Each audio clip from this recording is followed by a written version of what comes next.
Man, here I go thinking everything's right in the world between the NCAA and Brendan Sorsby. Everybody got what they wanted.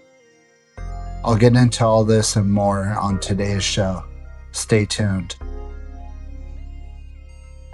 Ron Slavin, Sorsby's agent, told Dallas radio station 105.3 The Fan earlier Wednesday that Cincinnati should be questioned or catching heat because the school knew of Sorsby's gambling for 2 years and never said anything.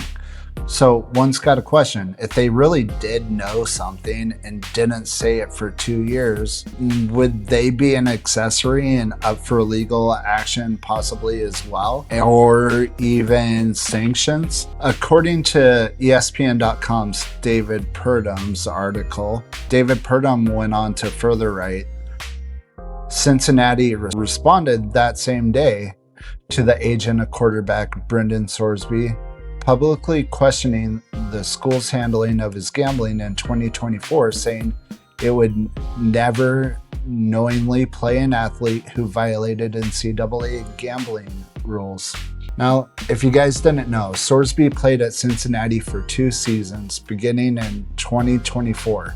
On August 19th, 2024, Cincinnati was alerted to Sorsby's activity on the daily fantasy site Prize Picks, according to courtroom documents. The school questioned Sorsby after receiving the alert and was told by the quarterback that he was denied access to the site and had not placed any wagers.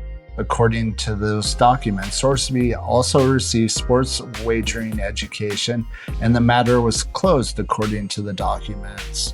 So far, so good. You know, it looks like the school is trying to educate its athlete in the hazards of gambling and the repercussions that could come from it. Cincinnati further went on to say, "We will reiterate what we have done before. All of our student athletes receive extensive gambling education multiple times throughout the year, and we would never knowingly play an athlete who violated the NCAA sports wagering regulations. If we ever become aware of impersonal wagering, we would report to the NCAA and comply with sanctions." Right. Well, I'm not in PR, but it sounds like something you would say if you're covering your butt. Furthermore, Cincinnati is suing Sorsby for a breach of contract after he transferred to Texas Tech this offseason. The school says it suffered damages of more than $1 million from Sorsby's suffering. Well, I'm curious how they suffered damages of more than $1 million. Did they already make all their promotional material for this upcoming season with Sorsby as the centerpiece of it? Because that's the only way that I could think of them suffering damages of more than $1 million. Anyways, I digress. Cincinnati said all this, but we really know their real reaction when all this news came out that they might be complicit as well.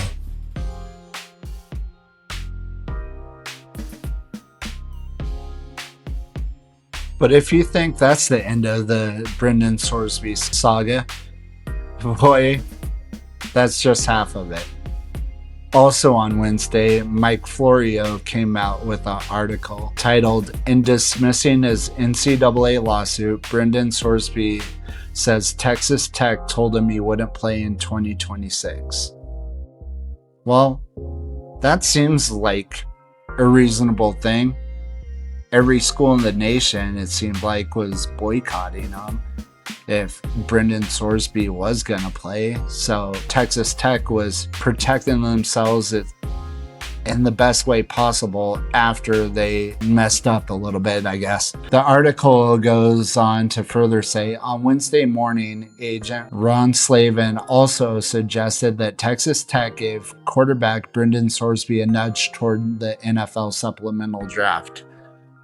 The official paperwork dismissing Sorsby's lawsuit against the NCAA describes it as something much more than a nudge. In the 2-page voluntary dismissal of Sorsby's lawsuit, as posted by Ross Dellinger of Yahoo Sports, Sorsby's lawyers stated that on June 15th, 2026, the plaintiff was informed that Texas Tech, notwithstanding the temporary injunction order, the university would not permit the plaintiff to play for his football team during the 2026-27 football season, thereby rendered the relief afforded by the temporary injunction order moot.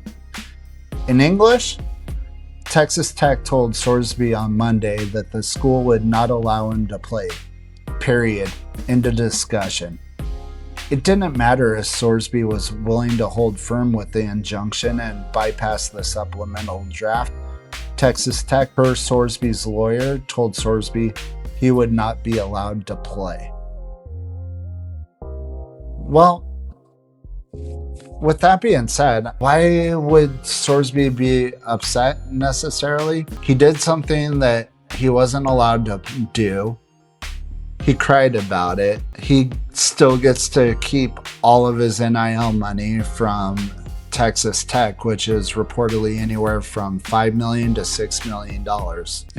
And with all this, the timing is important. On Monday, the Big 12 sued Texas Tech in federal court in Dallas. The Big 12 wanted to have the ability to sanction Texas Tech if and when it played Sorsby in a game. That was big enough to get Texas Tech to blink. By blinking, Texas Tech told Sorsby that he wouldn't play in 2026, which gave Sorsby no choice. He had to apply for the supplemental draft. Notwithstanding all the legal situation that's going on with Brendan Sorsby right now, just as in my prior video, I had questions of whether or not he should be on an NFL football team.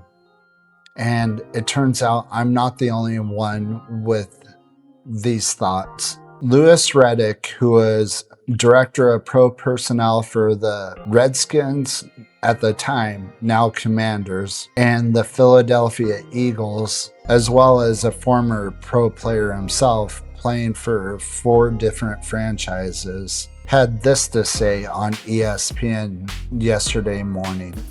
You've heard me talk about this numerous different times, okay? There's the football character piece, there's the personal character piece, and then there's the physical skills piece.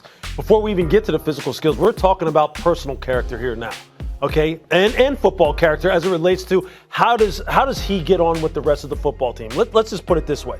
Locker rooms can tolerate a lot of things, and they have over the years, as Wood's going to talk about.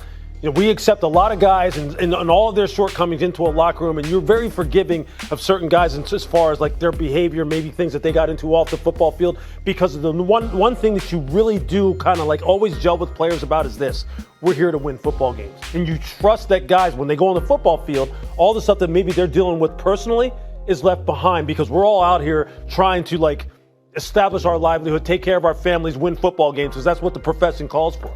With this young man, now think about this. You bring him into your football team. As a football player, you're going to be sitting there and thinking, hey, look, you're going to be scrutinizing every single thing he does on the football field on game day. Every pass he throws, you're going, if that's not a complete pass, did you try to do that? Are you betting on us? Are you really are we all rowing in the same direction here? Are you looking out just for yourself? Are you on to take, like, there's a lot of things. Look, I think Todd Monken said it best. This is a slippery slope.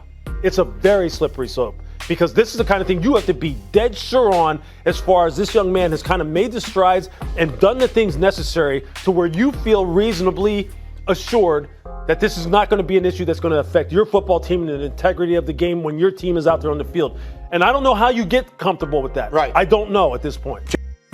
Now, this seems like it's been going on forever between Brendan Sorsby and the NCAA and everything that's gone along with it. But if you guys remember, at the very beginning of all of this, Kirk Herbstreit, who seems to be one of the honest people talking about college football, he never plays both sides. He says it how it is. He even said, it's sickening that if you don't hear what you like, you can just go to your local judge and find the answers that you want. I just don't know where this ends. If this is where we are right now, pretty much you can do whatever the hell you want to do in this sport.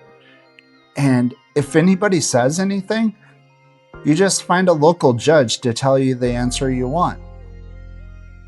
With that being said, let's not forget, guys, Brendan Sorsby was fighting to play in college football. College football wasn't allowing him to do that because of this gambling scandal. So what does Brendan Sorsby and West Texas Boosters go?